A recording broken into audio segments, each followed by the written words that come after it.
everyone. I'm Cheryl Musial, and welcome to My Care Advisors. In this episode, Guiding Families with Heart, CarePatrol's approach to senior care solutions, we are joined by CarePatrol's brand president, Becky Bongiovanni. Welcome, Becky. It's so wonderful to connect with you again today. It's so great to be back. Thanks for inviting me. So let's start today's episode with discussing the importance of company culture. I know that's so big for CarePatrol, and so I was wondering if you could please share with our listeners, what exactly is that culture of caring that CarePatrol holds so dear? You know, I think one of my favorite sayings is people don't care how much you know until they know how much you care. And I always felt that, you know, in a company that helps older adults go through that, go through the evolution of aging and embracing some of the things that happen, it's so important that we display care. And when my husband and I started this concept, one of the things we set out to do was really be focused on the customer. Really just truly customer centric. And who is our customer? It's that aging adult that needs care services. And we always felt that if we focused on the aging adult and their needs and put them first, that would really be one of the key, secret ingredients to our recipe to success. And I think it has shown, true. So I was wondering, how do you foster that culture of an environment that is focused on doing the right things to ensure that those older adults, your customers, and their family caregivers are genuinely guided and supported throughout their journey? And, I know that you also are really focused in on helping them find the right senior care options for them. So let's talk a little bit about that. Share your thoughts. Yeah. So first, I think it's really important that we all get unified. When we have our CarePatrol locations come together, that we all think the same and that we all deliver those great services. And the one way that we can unify ourselves is through a set of values. Values really guides our behavior. And so while we do have a set of processes that we follow, I think we have to address behaviors first. Because behaviors, it's sort of our moral compass, right, to guide us. So one of our values at CarePatrol is trust. And we believe that trust is earned, it's not given. And trust has to be built into every transaction. So when we're meeting with that aging adult and their family, we really have to identify what's important to them. What are their goals that they want to achieve? What are the main objectives they're trying to accomplish here? And then another value of ours is empathy. We believe that in order to have empathy, we have to put ourselves into the shoes of the people that we're serving. And one of the things that I've learned over the years is that every family's situation is very unique. From meeting one family to the next, they may need similar solutions, but everybody does have a really unique set of challenges and hurdles to overcome. And you can never approach that with I know it all type of attitude. You have to listen and learn first and understand really where the problems are. So empathy is so important, because we're meeting people at one of the most pivotal times in their life. And we want them to feel heard, and we want them to feel it's a safe place and that they are free to, express their thoughts and feelings in a safe place as well. Accountability is another one of our values. We believe we're answerable for our actions. And so that makes us very careful to do the job right the first time. When people are coming to us for care, there's lots of options, and it can be very confusing. And we want to do a good job of helping narrow down those options for them, but also helping them make that decision. It's really their decision, but giving them all of the facts to make the best decision they can. So that's just a little bit, some of our values, and that's what really guides us when we're helping families. Oh, that's wonderful. These are such really strong cornerstones, if you will, to build a company on, and also really starts to help design a roadmap, I'm sure, with just your approach. And speaking of that, I was wondering, could you share a little bit more about your process and really what makes it unique across all of your locations? Yeah. So, I think I like to say we take a social work approach because my husband is a master degree social worker. I have a background in ophthalmology. So coming from the medical world and from the social services perspective is really sort of our process. So we do not believe in giving people long lists. I think if you're taking somebody who has to do something they've never done, a list might be helpful, but in our experience, it's not the best thing you could do for somebody. So what we want to do is get to know you right off the start. And we have various ways of meeting with you and getting to know you, because we know that life is busy, and we know sometimes, there's challenges with people that live out of state. So we prefer to meet with you in person, but we can also meet with you virtually. But we want to do a real thorough discovery of your needs. So understanding who you are as a person, what makes you tick, what things bring you joy, what has been, what are the current problems that you're facing, understanding all of those things, the family dynamics, who's important and who plays that supportive role in your life.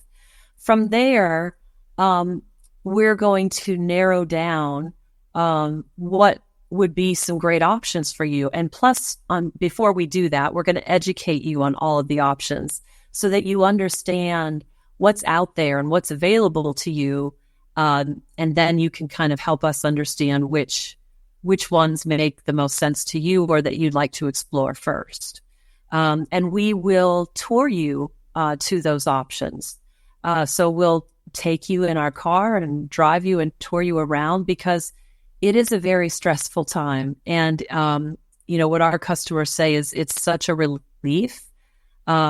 We relieve a lot of anxiety and stress because we take away a lot of the pressure, where we kind of help, navigate and guide you on that journey.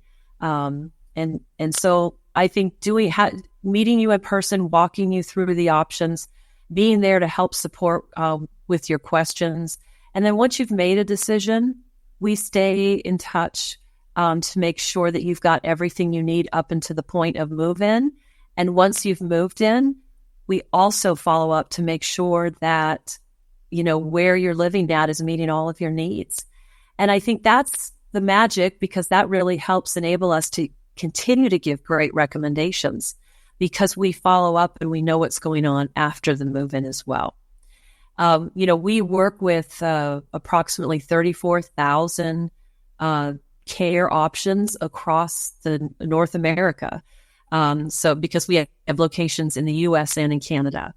And so we have plenty of options for you. We feel that is also a very important part of our process. Because, as I said earlier, families come in different shapes and sizes, different needs. And so having plenty of options is really important to us, to your success. So, Becky, thank you so much for sharing this. And also, I really wanted to hone in on, you mentioned the local guide. And how does that local senior care advisor, who's trusted, it sounds like that they're valuable, they understand the local community, how do they help advise, just the individuals, but most importantly, that why is it so important that they are local and deeply rooted in a community that they serve? Yeah, that's a really great question. One thing a lot of people don't understand is that if you go online and you get a list, you don't know, who qualified that list, right? So, using somebody who's local means that they're in the community and they're visiting these communities frequently. When you work with a Care Patrol local advisor, part of our process is touring the communities before we ever take a family there, reviewing the care and violation history, and understanding really what levels of care they prefer to take and what levels of care they do not prefer to take, because we want to make it a successful, experience for the residents who are moving in. And it also actually makes it successful, right, for the communities, because they're having people come to them who are their primary customer, right, the people that they want to serve the most. So it makes it a really great experience all the way around for everyone. And so, we are in and out of these communities every day. So we're not inspecting them like the state does, but we do review those inspections, and we know a lot about the communities because of our relationships with them. And we also know, what specials are happening because we're right there. Because we have relationships and we network with these folks, a lot of times it helps us understand or be able to offer maybe some special things that you may not have thought about asking on your own, as far as maybe remodeling a room a certain way, finding some incentives that maybe the community is able to give you on your first month or second month of moving in. The other important thing about having a local person who's a guide for you is that they can get to know you in a very personal way. And I'll give you some examples. When we're meeting with you and understanding what your needs are, to help uncover the best solutions for you, we gather a lot of information. So maybe, let's say, for example, you are someone who has congestive heart failure. So we need to really assess the level of difficulty you have with maybe climbing stairs or just walking in general. And so really, so that's an example of getting to know you in an intimate way, where maybe if we just talked online, we may not get the full story. And so understanding with your specific health issues that you have with congestive heart failure, we know the communities that frequently check weight and monitor, for swelling in your extremities. We know the communities that offer a low sodium diet and would help you with that medication management that you need to stay healthy. So it gives us the opportunity to have a talk with you and your family about having some proactive intervention. We believe that that's crucial to living a healthy life. And, a lot of times we run across people, for example, that have diabetes. It's an epidemic in our society. And diabetes can be managed very well with meals and medication, with exercise, right? That those things can extend your life. And so we could be meeting somebody who's poorly managing their diabetes, and it's because they need help. They need some help. They need meals prepped for them. They need to make sure their medications are given on time, and they might be having trouble remembering to take their medications.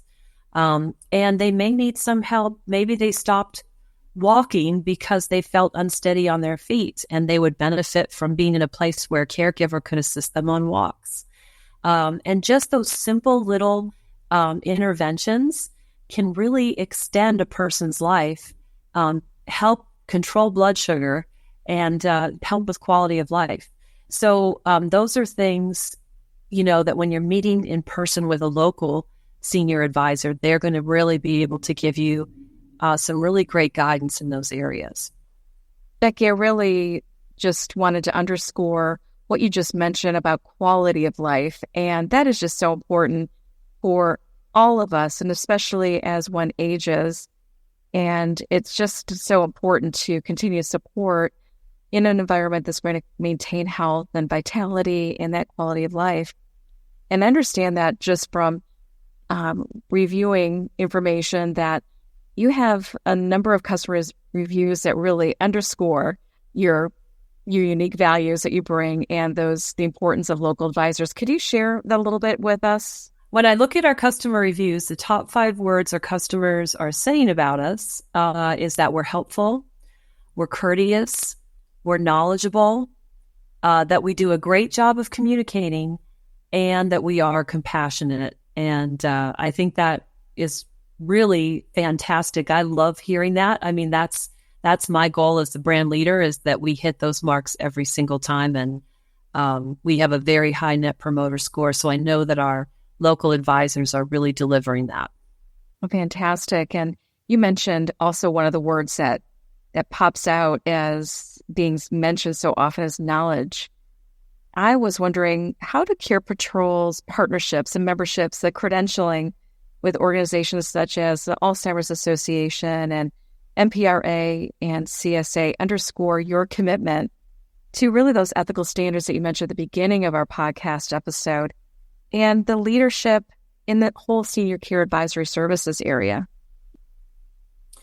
Yeah, I think it's really important that, and we teach our advisors that they really need to be subject matter experts in everything that relates to elder care. Because when people are coming to us looking for care, they need so much more than care. They really need a lot of times education and understanding, what to expect, and helping people be proactive so that they don't have reactionary responses. So a lot of the training that we provide through CarePatrol is critical to understanding how to be a subject matter expert. But on top of it, we really highly value education and, having a code of ethics that we live by. So an organization that we came across early in starting our concept was the Society of Certified Senior Advisors. It's a wonderful organization, and they really do a fabulous job in educating anybody who really wants to learn more about the aging process, what it's like to be an aging adult and how to avoid ageism. So there's so many misconceptions that people have about aging, such as, I'm 65, that means I shouldn't exercise, or I shouldn't run because I could have a heart attack. That's just not true. And in fact, the more that we use and exercise, the stronger we can become. And it doesn't matter how old you are. So there's a lot of ageisms out there, and I think the Society of Certified Senior Advisors does a really great job of bringing that to the table. But in addition to that, they really cover all aspects on aging, from how to prepare financially, what the different housing options are, different aging issues that will come up. And so it really gives any professional a great education on how to always consider aging adults in whatever you do. So the Society of Certified Senior Advisors, you can be any profession and have this certification. We have actually made it a requirement for our local care advisors to become certified senior advisors, because in doing so, you get this amazing education. On top of it, you agree to live by a code of ethics. So on top of our CarePatrol values, we now have a code of ethics that we live by with the Society of Certified Senior Advisors. Additionally, we do background checks on our local advisors, and so does the Society of Certified Senior Advisors. You cannot be certified if you cannot pass that background check. So I think to us, that's just a level of commitment that we offer to our customers to say we care this much about aging and understanding the approach. And we did it so much that we've got a certification, and it can be taken away from us if we're not behaving properly. In Canada, we have something very similar. It's called the Certified Professional Consultants on Aging. So we, same concept, and it's all about making sure that we're taking care of people on that continuum. And then in addition to that, we have our trade association, the National Placement Referral Alliance, that we helped form because we believe that we want to be an example to anybody in this business who's helping older adults. And we want other companies to follow along with this great code of ethics that we have with the National Placement Referral Alliance. And additionally, the National Placement Referral Alliance offers a certification that we strongly encourage our advisors to be a part of as well. We believe the more education that you have, the better equipped you are to help people. And also just, to show our commitment. And then, I would say, the most common person that we're helping at Care Patrol is someone who has dementia. Statistically, 1 out of 3 people living in care communities have dementia, some form of it. And we really believe that, it's so important that we are the experts on Alzheimer's and dementia because families aren't. They're just finding out about it. And usually it's at a point of crisis, so it can be harder to absorb information. You have to hear it. If you're going through a crisis, you probably have to hear it twice as much as you normally would before something will absorb. So it's a great opportunity for us to have a relationship with the Alzheimer's Association because they provide such great resources for families. And so being a national partner with them gives us access to those tools. And we also help with raising money for the Alzheimer's Association because every dollar that's raised is really being put in some form or fashion towards finding a cure.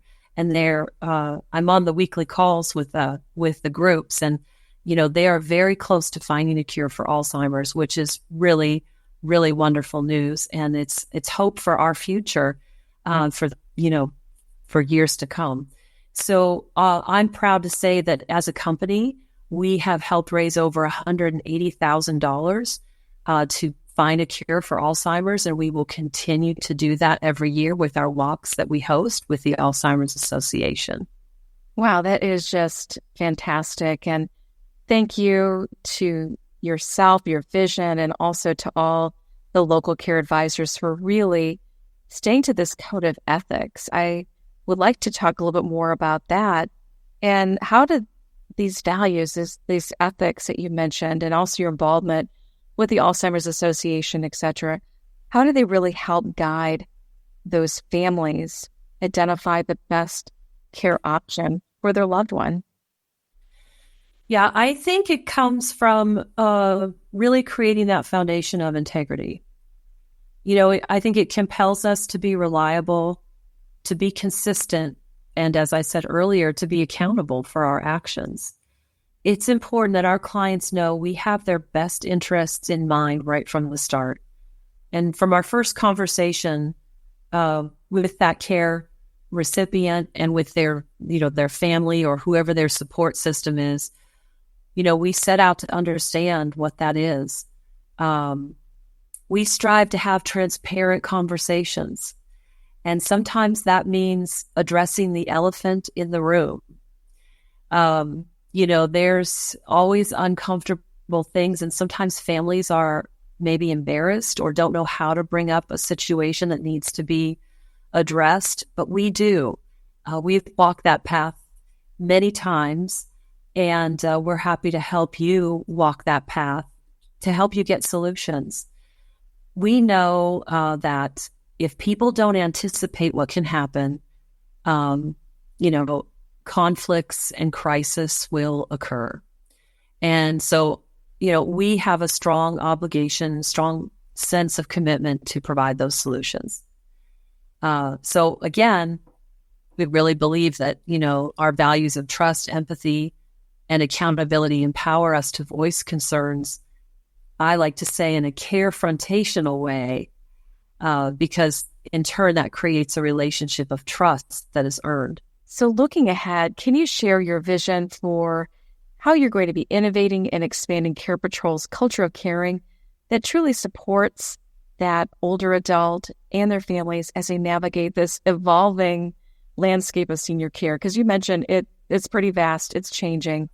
And if you don't have a plan and a crisis happens, that's when it can really get difficult. So just talk a little bit about that, please. Yeah, I think that we're always continuing to find ways to be more integrated into the healthcare aging continuum because we know most people don't really plan for it. They wait for a crisis. So working directly with healthcare providers has always been an important strategy for us.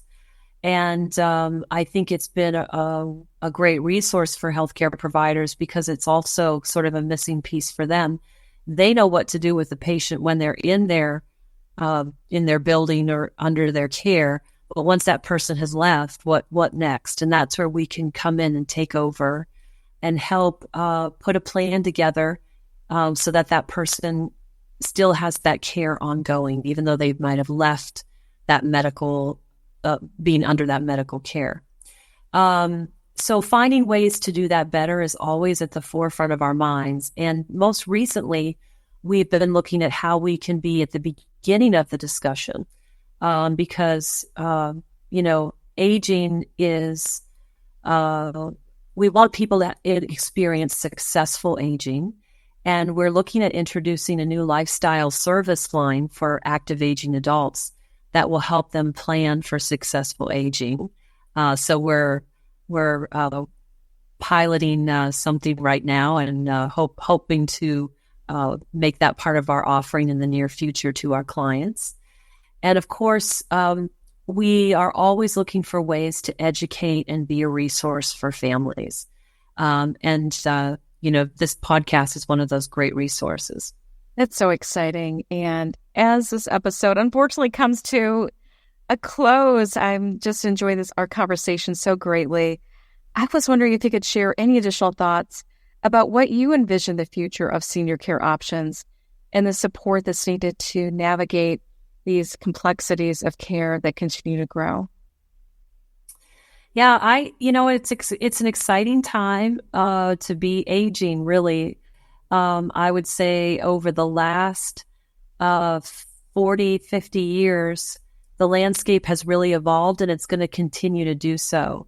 And it's great because people have a lot more options, with the advances in artificial intelligence and remote monitoring services. People are going to be able to just have a better knowledge about what's going on with their own health. Their families will be able to see it firsthand. And it's going to really allow for more timely interventions from caregivers and from physicians. And that's going to equate to a healthier outcome, which is really, that's the whole goal here. I also think that, we're going to see more options for co-living spaces start to pop up because, care is getting more expensive. And not everybody can afford how expensive the care is. So finding solutions and ways to for everybody to pool their resources together and kind of share in on that, I think we'll start to see some of that surface in the next 20 to 30 years. Definitely, we have seen this trend already with focusing on healthy lifestyles, and that continues to be so important. So being a part of a community, that's about, having a strong mental health, right? So also staying active mentally and physically. So it's more than just eating habits, but really engaging in healthy relationships and finding your purpose and living your purpose. That's another, ageism. People think because you've retired that your purpose is over with, but many people are finding as they are in their 70s and 80s that they're finding their purpose and living their purpose. And they're able to do so whether they're in their own home or living in their assisted living community. So it's really going to be great to see, how we look at aging and how that is changing and how it's just helping us to do more and be more. So always room for improvement, but very exciting. Well, Becky, it's been such a pleasure to have you with our listeners today and sharing your thoughts. And you're right. It's an exciting time to be aging, and the aging journey is so beautiful. So thank you for what you do, and thank you for joining our listeners. Thank you, Cheryl. Listeners, to view resources, show notes, and access more My Care Advisors episodes, visit mycareadvisors.com. You can also subscribe and listen to our podcast on your favorite app. I'd leave you with this thought. Follow your heart. Your heart is the right guide in everything big Choose to be inspired to live the best life every day. Thank you for listening. We are grateful to be your guide.